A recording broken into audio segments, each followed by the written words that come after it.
Vou fazer uma análise muito rápido. É sobre a esquerda voltando ao poder na Bolívia. Há de se convir que a gente não deve nem comemorar e nem desesperar.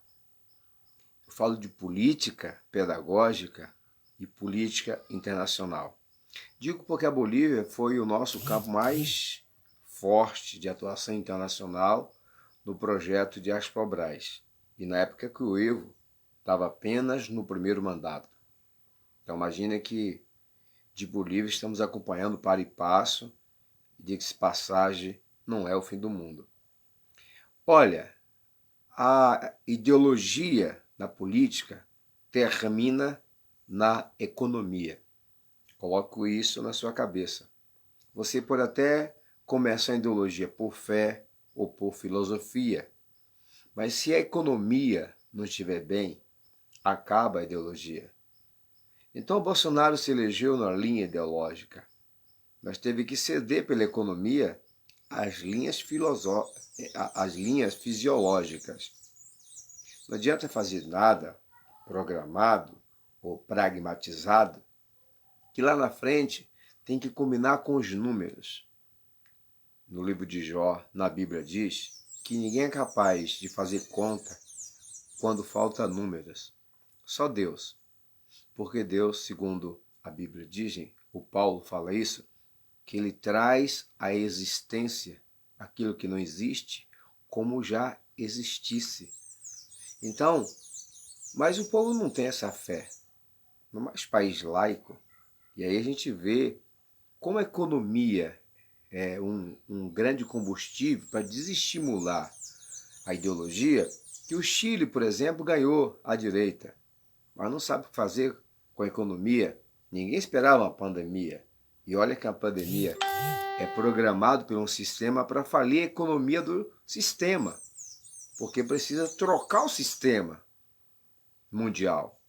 A China precisa chegar com a filosofia dela, esquerdista, comunista, para implantar uma nova bandeira de salvadora da pátria, onde o capitalismo massacrou, ou seja, os Estados Unidos com a economia globalizada, que não era bem globalizada, mas a economia dos Estados Unidos massacrava a economia mundial e explorava os pobres. Um exemplo é a África.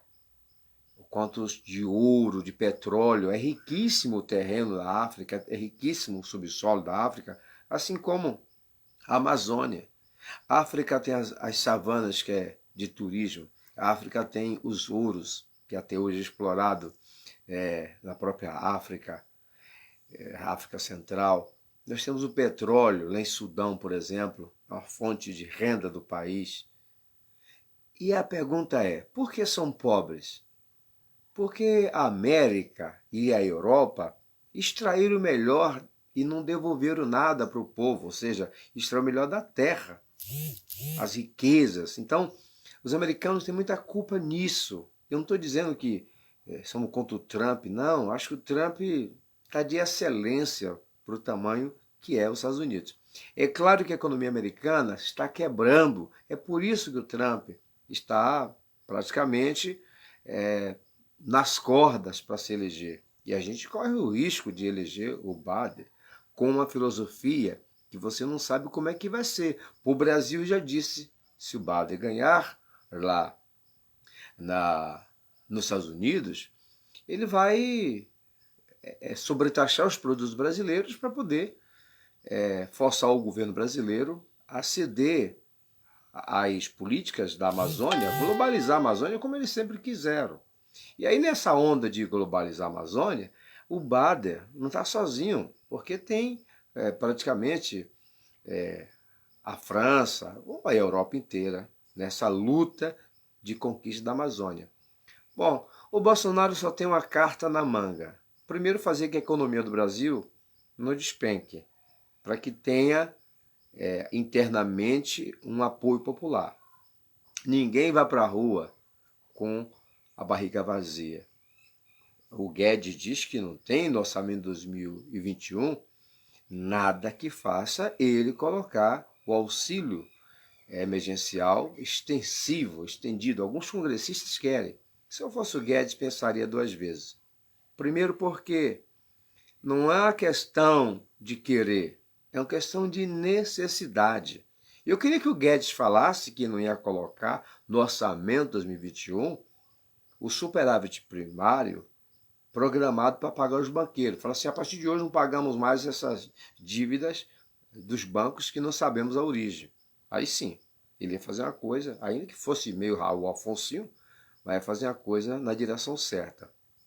O certo, amigo, que a Bolívia era um país que ficou à margem, os pobres da Bolívia, os índios, que é a grande população, a massa da Bolívia é indígena. E ficou massacrada pela direita, que não dava oportunidade aos pobres. Aí um belo dia alguém elegeu um líder, um índio, chamado Evo Morales, que fez uma nova constituição e a maneira dele achar que poderia fazer a diferença é perpetuar-se no poder. Eu conversei com o cônsul da Bolívia duas vezes, mas eu tinha na Bolívia o contato direto devido à nossa representação na Bolívia. Eu evito falar nome para que a gente não exponha os nossos embaixadores. Mas olha, escute aqui, a nossa embaixadora era uma ex-secretária do setor financeiro da Secretaria de Agricultura, do Ministério da Agricultura e do governo Evo, do primeiro mandato. Era aliada do primeiro vice-presidente do primeiro mandato do Evo. Qual foi o problema da Bolívia? É que a oposição ao Evo não tinha uma consistência, ele não tinha um programa, não tinha unidade. Aí nós vimos Medina, por exemplo, queria chegar ao poder, mas sozinho. Aí nós vimos o governador de Santa Cruz Lacerda também querendo chegar ao poder sozinho. Conseguiu fazer com que o Evo, na pressão americana, renunciasse. E aí entrou essa menina para ser presidente, até colocar a casa em dias, mas não tinha um plano. Só ter as eleições, e perdeu as eleições. Somente isso. O Evo vai voltar. E aí a esquerda, aí, eu vi a Cristina Kirchner hoje colocando lá que a pátria grande estava agradecida com a volta da esquerda, e é o ex-ministro do Evo Morales voltando à Bolívia. Quer dizer que eu estou tranquilo em relação à Bolívia, porque eu sei, embora algumas coisas do tipo, o Evo mandou o embaixador, fechou a embaixada e mandou o embaixador de Israel embora, é muito ruim. O Evo se trancou para a religião, é muito ruim, e que isso está fazendo a propagação, por exemplo, no Chile, onde derruba a igreja lá, queimando a igreja, é muito ruim. Esse lado filosófico. Mas o lado econômico e de distribuição social é muito importante. E aí você fala que a democracia é a melhor coisa que tem e compara a democracia americana. A democracia americana é única no mundo, não tem outro modelo igual. Vou dar um exemplo para você, que você é brasileiro talvez não saiba como é que é lá. Ó, escuta. Nos Estados Unidos, o voto do americano não vale muita coisa para escolher o presidente. Dois exemplos são os dois últimos presidentes americanos ficaram em segundo lugar e ganharam a presidência. Por quê? Porque o importante lá é ser eleito no estado que tenha os delegados. São os delegados que votam no presidente, não a população. A população vota no presidente, mas ele tem que ganhar nos estados que tenham o maior número de delegados. Com 270 delegados, o presidente torna-se eleito. Se ele tiver muito voto, mas nos estados, por exemplo, que não tenha o número de delegados suficiente, não vai adiantar nada. Então, a gente percebe que a política americana, a democracia americana, tem diferença da democracia do Reino do Mundo e do Brasil. Primeiro porque aqui é o voto direto do povo. Segundo, lá não tem urna eletrônica, e aqui a urna é manipulada. A urna aqui, você faz uma zerésima, funciona direitinho, lá, viu que está tudo em dias. Mas tem um detalhe interessante que a urna brasileira é na transmissão de dados. Quando vai transmitir os dados, ele lá desvia para o que ele quiser. O juiz manda desviar? Não, são os hacks que desviam. E aí rola, o sistema manipula, tudo na internet manipulado, entendeu? Agora veja só o que acontece. A Constituição americana, que tem 200 anos, aqui nossa tem 30, foi 88, 30 e poucos anos. Só que a americana tem 200 anos. E essa americana, a Constituição americana, dá poderes ao presidente num regime presidencialista. Aqui não, aqui faz de conta. Aqui é um regime presidencialista, mas que o Congresso manda. Tudo que se aprova, tanto o presidente da República como um prefeito ou um governador, o executivo só executa. Eles têm que passar, todo o projetinho passar pela Câmara, que seja municipal, que seja distrital, ou a Assembleia Legislativa, ou a Câmara Federal. Senão, não tem como aprovar. Do orçamento, veja só, se o Congresso aprova o orçamento, se a Câmara de Vereadores aprova o orçamento, precisa o vereador aprovar mais alguma coisa dentro do orçamento? Precisasse uma suplementação orçamentária. Aí sim, reúne todo mundo, arrecadou mais do que estava previsto, precisamos que a Câmara regulamente. Ok. Ou não arrecadou aquele tanto que estava previsto, vai ter que fazer um ajuste aí no próximo orçamento para diminuir, saber esse déficit. É o que está acontecendo no Brasil, sobre o rombo, né, que eles falam, rombo orçamentário. Então, você viu que tudo termina na economia? A economia tem que estar forte. E povo fraco não tem economia forte. Nós sabemos que o Brasil cresceu muito.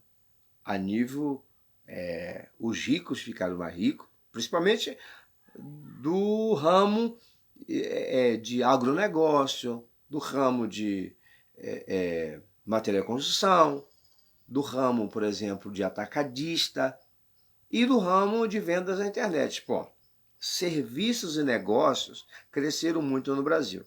Mas a indústria não cresceu, o agronegócio cresceu, mas todos os seus derivados é importado com dólar alto. Então, aquilo que ganha a nível de produtividade perde a nível de importação. Você entendeu que a economia brasileira está só patinando? A chinesa não, a economia chinesa, último resultado agora do trimestre, ou seja, esses 3 trimestres foram 4,6% de acréscimo. A economia cresceu 4,6%. Ou seja, 4,6%. Significa 4,60%. E pode fechar o ano, quem sabe até com 6%. Imagina que no melhor padrão de crescimento antes da pandemia, o Chile chegou a 7%, bateu o recorde de 9% de crescimento quando estava na aceleração do crescimento. Agora que parou um pouco, a pandemia ajudou eles a crescerem, porque eles inventaram o vírus, inventaram os kits, os respiradores de ar e agora estão inventando a vacina. O número de bilionários chineses cresceu. 40% dos chineses que eram milionários tornaram bilionários, conseguiram seus primeiros bilhões. Você talvez não saiba, esse aplicativozinho chamado Toque, o pessoal fica botando vídeo, é chinês. Tem muitos aplicativos chineses que você nem sabe que é chinês. Está em português, eles dominam a tecnologia. As quinquilharias aí, de coisa de cozinha, de fast food, é qualquer coisa. Tem um site chinês chamado Alibaba, é o maior do mundo. Entendeu? Então, venda pela internet. Xiquiling, vende todas as quinquilharias. Então, a economia domina a ideologia. O brasileiro, por exemplo, fala muito de não quer ir para a esquerda, direita, mas quando chega na hora de parar de vender para a China, fala, a China é um bom cliente. Quer mexer com tudo, menos com a clientela. Não quer, talvez, o cabelo da China, sei lá, os olhos da China. Talvez ele não quer parecer com o chinês, não quer casar com a chinesa, mas ele não quer deixar de ter o lucro de vender para a China. Então, tá aí. América Latina, num projeto de pátria grande, e o Ivo voltando. Só falta o Rafael também correr e voltar lá no El Salvador, né? Aliás, no Equador. Uma coisa é certa, não devemos comemorar e nem desesperar. O que tem que fazer é ajustar a conduta interna. Você que é direita nessas eleições de 2020, vote em prefeitos de direita. É o meu conselho. Você que é direita, pare de brigar com Bolsonaro. Bolsonaro não é o Messias, Salvador do Brasil, mas não temos nada melhor que Bolsonaro no momento para colocar lá. Entende? Então, se a gente quer um projeto para perdurar mais uns 10 a 20 anos, vai precisar de parar de picuinhas. Nós só temos de economista Guedes. O Bolsonaro é culpado disso? Não, o Bolsonaro diz que não entende de economia. E nenhum desses espertos, desses best-sellers em economia, quis assinar o projeto do Bolsonaro econômico porque achava o Bolsonaro muito louco. E aí o que aconteceu? O Guedes foi o único que quis assinar e o Guedes só sabe isso. É o coeficiente do Guedes, o coeficiente de inteligência dele só vai nisso. Porque o Guedes é um boneco programado em Harvard pelo capitalismo, privativismo, essa chamada economia liberal, do entreguismo, e é o único que quis assinar o projeto. Besteira dos economistas, digamos, intelectuais de direita, de não querer ir com Bolsonaro logo no início, porque é o seguinte, se Bolsonaro diz que não entendia de economia, e não entendia mesmo, se um outro assumisse, o Bolsonaro ia dar essa carta branca para ele fazer da economia um diferencial. Olha, não existe uma economia de mercado, ainda que seja livre, se o Estado não tiver controle. Agora, essa história de privatizar Banco Central, dar autonomia ao Banco Central, é o que aconteceu na Argentina, é um rolo. Lá o Banco Central é autônomo. Aí a Cristina Kirchner, que era presidente, queria uma coisa, o banco queria outra, e aí a economia foi quebrando por causa disso, faltava credibilidade no mercado. Ninguém sabia quem mandava. O Banco Central da Argentina queria pagar os chamados títulos podres, os abutres, que a Cristina falava, e a Cristina não queria. Então, é isso que acontece se você dá autonomia ao Banco Central, é dar cachaça para a raposa tomar conta. Os banqueiros estão doidos não para privatizar o Banco Central, que eles talvez não cheguem a isso, mas para dar essa tal autonomia, igual tem na Argentina. É por causa dessa autonomia da Argentina, do Banco Central, que os americanos travaram batalha jurídica e está lá empurrando a dívida da Argentina, fazendo que essas agências de avaliação do Jorge Soros faça essa manipulação. Ok? Então vamos deixar a Argentina à parte para dizer que o Brasil tem lição da Bolívia, que volta à esquerda ao poder se a direita não fizer a lição de casa. Ninguém está batendo pau no Bolsonaro só por causa dos olhos dele. Aí, nós temos o caso do Chile, que a economia está patinando e um direitista entrou, mas não sabe como fazer. Então nós temos os Estados Unidos, que está fazendo o dever de casa deles lá, mas tem problemas crônicos de século que não tem como resolver. O Trump está patinando para saber como é que faz para ressuscitar o mandato dele, para chegar ao segundo turno. Ok? Então, amigos, é calma nessa hora e as igrejas não satanizar a política, achar que é coisa do diabo e achar que Bolsonaro é o Messias e o resto não é. Vamos começar a fazer pensamento grande na liderança que possa substituir o Bolsonaro. Vocês, quando reclamam do Bolsonaro, você não tem nome para isso. Alguém que entenda de mundo, alguém que olha o mundo globalizado. Eu me lembro do Samuel Manso, é o nosso representante a nível de entidade nossa, lá no Paquistão. Ele é pastor e em 2012, quando ele entrou conosco, ele queria, em 2014, teve eleição lá, ele queria ser candidato a deputado. Lá no Paquistão é diferente do Brasil, a nível de eleição, porque eles lá, a Constituição lá é muçulmana, mas tem lá uma representatividade da minoria para cuidar dos cristãos e outras religiões mais, sem ser muçulmano. E ele queria fazer parte desse bloco. Eu falei, não. Ele falou, não, aqui eu consigo me eleger com 15 mil dólares, se não me engano. Ele falou para mim. E eu disse, não. Nós não podemos aventurar no poder, ainda mais num país que a gente não tem conhecimento. Então, é a mesma coisa da Bolívia. Tive muitos embates com a nossa embaixadora, não queria nem saber lá. Ela falou, ela era contra o Evo, e eu quebrando essa questão de ideologia, e ela, com o segundo mandato do Evo, já estava mais amenizado. O Evo fez muita coisa, principalmente ali em Beni, que era o lugar mais esquecido, a região agrícola, era um agreste. Beni tem um problema igual o Nordeste, época que falta água, lá chove, é só seca. E o pessoal mandava para mim o comunicado, meu gato tá morrendo. E eu falei, meu Deus, não consigo resolver o problema do Brasil, tem que resolver da Bolívia. E aí era difícil sem acesso ao poder. O nosso pessoal não estava mais no poder. Dizer para você, amigo, que a gente precisa pensar, nós estamos em 2020, precisa pensar quem vai substituir o Bolsonaro. Tem que pensar nisso. Porque criticar o Bolsonaro é fácil, mas não tem outro nome. Luciano Huck? Luciano Huck é um capitalista, exibicionista, fica, sabe esses VHH que não tem mais o que fazer na vida e começa a gastar dinheiro à toa, na lista de bilionário, vaidoso. Então a gente tem que esquecer esses vaidosos. Essa pessoa que pensa, essa pessoa que nasceu, tem gente que tem dom para possuir riqueza, isso é um dom de Deus, sabia? Dom de possuir riqueza. Aquilo. Mas tem gente que não tem dom de cura, tem outros que não tem dom de governar.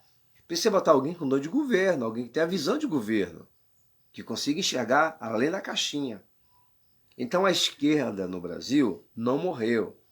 Ela continuou mobilizada, embora não ficou na rua. Os bolsonaristas foram para a rua. Os chamados boi, aqueles que Bolsonaro erra, ele não. Bolsonaro erra, ele bé. Guedes ferra e bé.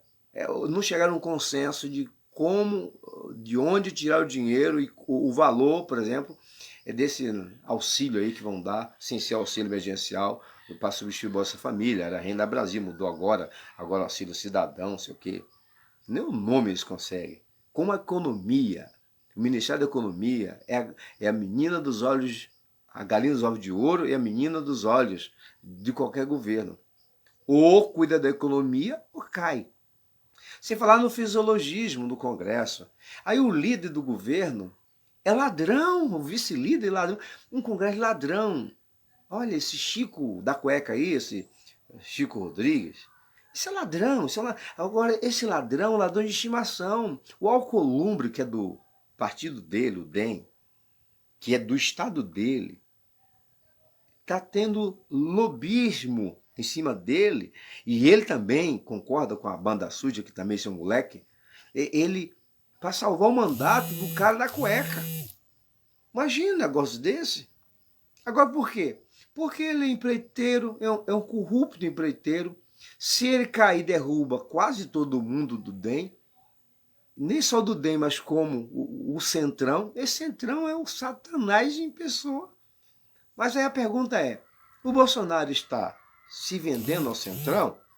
Não. Quem elegeu o Centrão, quem elegeu Chico da cueca, não foi Bolsonaro. Quem elegeu foi o povo de Roraima. Quem elegeu Marco Rogério foi o povo de Rondônia. Quem elegeu o Maia foi o povo do Rio. E o Bolsonaro não tem como eleger um deputado para trabalhar lá. É essa porcaria que tem lá que a gente tem que cuidar. É isso. O Bolsonaro só tem Deus acima de tudo e você que pensa, que tem cabeça, para ajudar ele. E agora o detalhe é o seguinte, quem é que vai compartilhar o que o Bolsonaro publica? Todo mundo está compartilhando. Defender dos fake news, todo mundo está defendendo. A pergunta que eu faço é quem é que vai fazer um plano alternativo para dar ideia para o Bolsonaro. O Bolsonaro não escuta mais o Olavo. O Olavo Carvalho cansou de falar, e aí ele falou que o Brasil se lasque, né? Ele fala muito palavrão. Então é o seguinte, o Olavo cansou.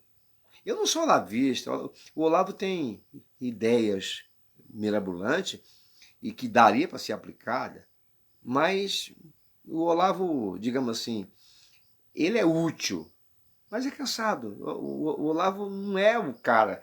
O Olavo não assumiria, ele mesmo assume, o Olavo assume, de que ele é limitado, ok?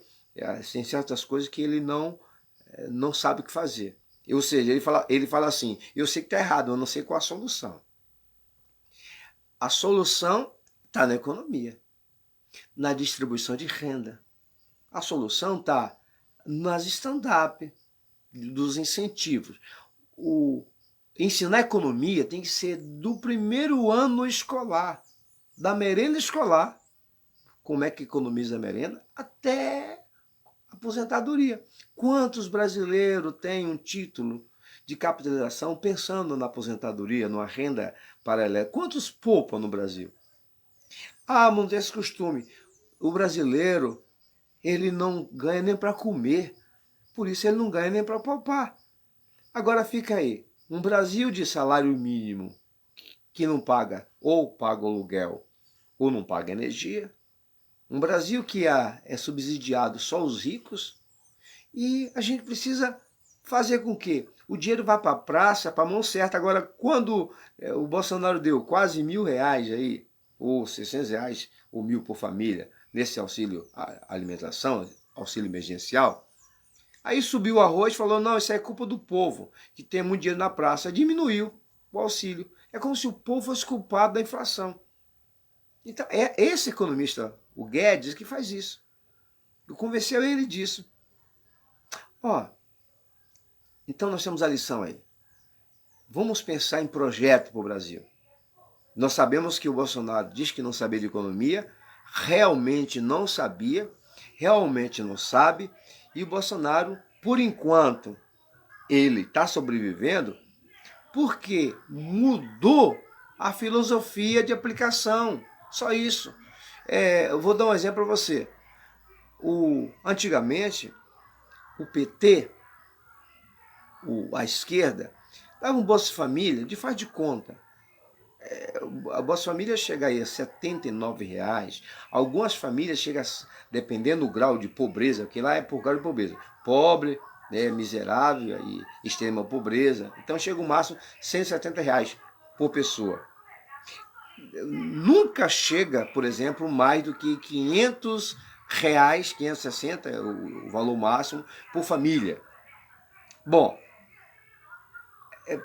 esse tipo de... Imagina uma pessoa, o seu salário mínimo, um salário mínimo custa R$1.000.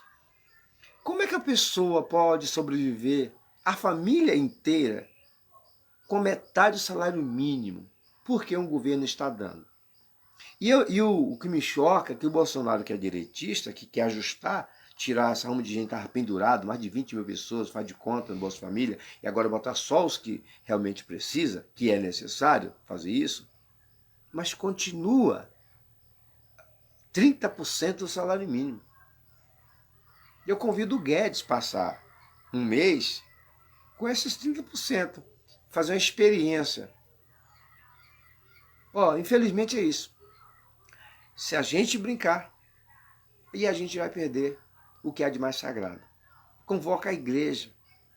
A igreja brasileira tem que palpitar. A igreja brasileira tem que entender. A igreja brasileira, ela tem que não só orar, mas tem que agir. A igreja brasileira tem que fazer igual a Polícia Federal. Se consertar nessa área. A maioria dos que vão para a política, que é ligada à igreja, ele pensa que ganhou uma bênção e começa a fazer no poder. Então a igreja brasileira tem que pedir a Deus ajuda, sabedoria, para saber que ele é um servidor de Deus ao povo numa área estratégica de poder, a serviço da sociedade, sem querer nem salário. A gente devia dar o exemplo, falar assim, eu abro mão do meu salário, você só paga a minha comida, só a despesa, a gasolina, o que você vai gastar básico mesmo. E você ser um altruísta da política. E a gente tem que eliminar, o futuro do Brasil precisa eliminar muita coisa. Câmara de Vereadores precisa ser eliminada. A gente precisa eliminar no futuro essa rama de deputado, 513 deputados. Para quê? É muito caro. Nós temos aqui, por exemplo, em Rondônia, 24 deputados. Gente, isso significa que cada deputado desse custa 800 mil por mês. 800 mil por mês. São 7% do orçamento do Estado. E querem aumentar mais. Então nós temos que ver, olha, o Estado tem 3 senadores, tanto São Paulo como Rondônia, 3 senadores. A pergunta é, por que 8 deputados estaduais e 3 senadores? Não está errado o negócio? Um senador não tem poder mais do que um deputado? E por que então não coloca 3 deputados por estado? E por que não coloca 3 deputados pela Assembleia Legislativa? E se não quiser acabar com a Câmara Municipal, coloca 3 vereadores por cidade. E aí? Essa proposta é ótima. Vamos falar, um conselho de 3, olha, se der empate, o outro decide. Para que 11 ministros do Supremo? 11! Ele queria uma turma lá de 5 e 5 e um presidente brigando. Por que não colocar ministro só? Julgo, sempre me interrompe aqui. Ó, por que não colocar... Quando falar a palavra ministro, o Google chama aqui, ó. Por que não botar ministro do Supremo só juízes? Ah, mas tem que ter a representatividade de juízes, de advogados e também do Ministério Público. Então tá, que seja 3 então. Um de cada área. Não faria sentido isso? 2, se der empate, outro decide. Quer dizer, a gente diminui a máquina. A pergunta é, para que serve conselheiro do Tribunal de Contas? Para que serve o Tribunal de Contas? Não é para gastar dinheiro? Então o Brasil tem uma estrutura gigantesca, com um povo pobre, e a concentração de renda somente em um setor, ou seja, um determinado privilegiado, povo privilegiado. E o detalhe é que a gente vê, com a economia globalizada, a riqueza do país sendo num clique, e agora que o Banco Central vai acabar com o dinheiro de papel, agora é chamado Pix, num clique você pode transferir a riqueza do Brasil para o exterior de uma hora para outra sem nem aviso prévio. Entendeu, amigo? Que a economia está errada porque está globalizada. A gente tem que desencarrilhar essa economia do vagão global, proteger a economia doméstica, para exportar o excedente. O brasileiro não pode passar fome porque tem que exportar o produto que produz.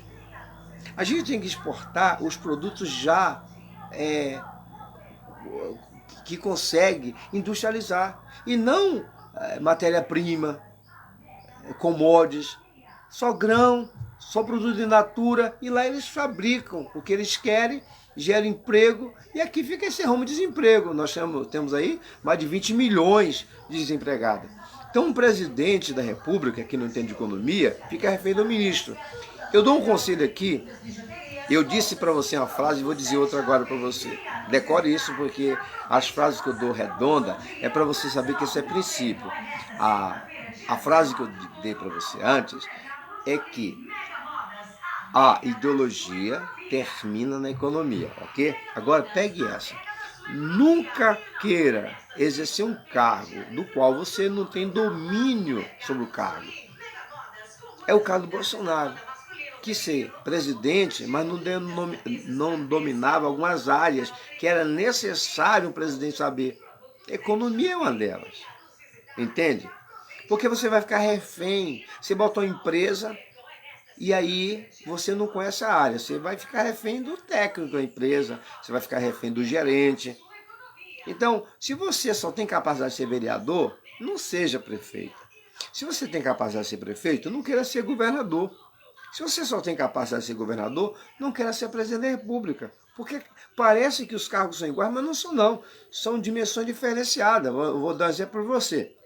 O governador de Rondônia não tem nenhuma preocupação, pelo menos direta, se os Estados Unidos dá problema ou não, se tiver uma guerra lá, por exemplo, no Iraque. Mas o presidente da República tem que ter essa preocupação, porque afinal de contas é ele que libera o exército, entende? Um prefeito não tem nenhuma preocupação se as divisas, por exemplo, de Rondônia tem problema, se as polícias estão aparelhadas ou não. Por quê? Porque os prefeitos não têm responsabilidade com segurança, é o governo. Então, cada um tem uma área específica. O que a gente tem que fazer é justamente isso. Só se candidatar naquilo que domina.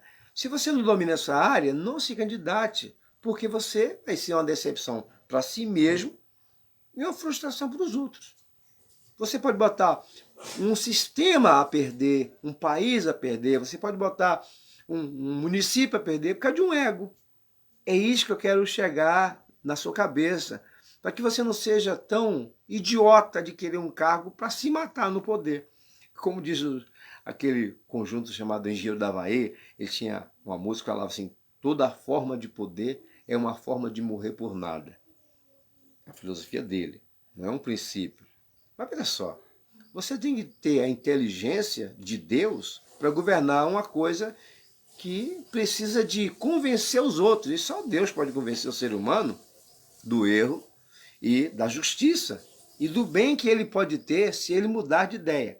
Então, sem religião, mas só com a economia, dizer que a economia brasileira, ela parece estar boa, só agora esse auxílio, acabou o auxílio, não sabemos o que vai ser.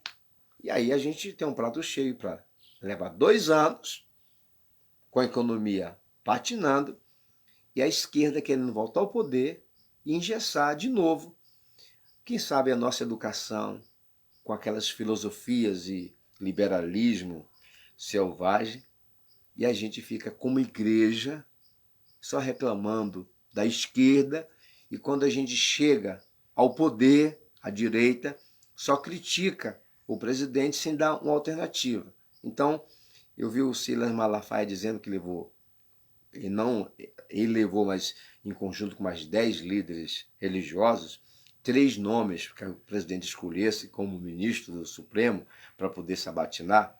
Eu gostaria que a igreja se reunisse para escolher aí uns 3 nomes como ministro da economia e falar: Bolsonaro, não é para assumir o ministério, é para te dar conselho na área econômica, para você não comer gato por lebre.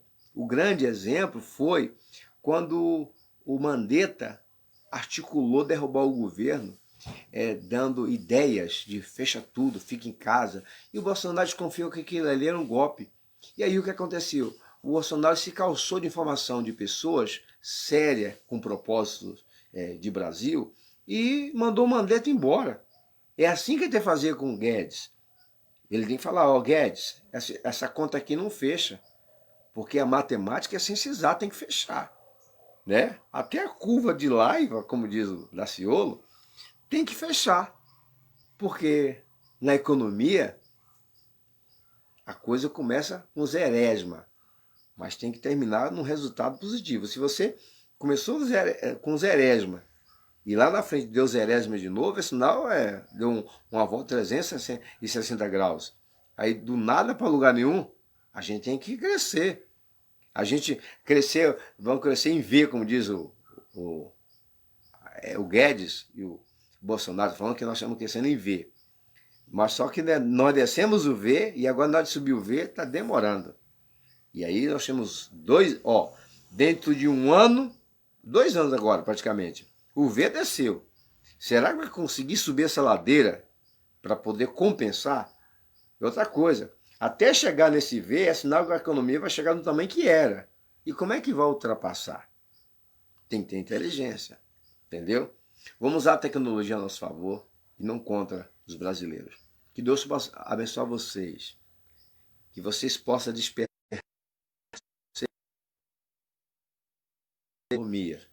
a vontade de conhecer o que fazer com o seu dinheiro. Que aí você vai conseguir vencer as crises sem perder a fé. Porque a ideologia termina na economia. Um abraço para vocês. Eu sou Gileno com G de Governo. Compartilhe.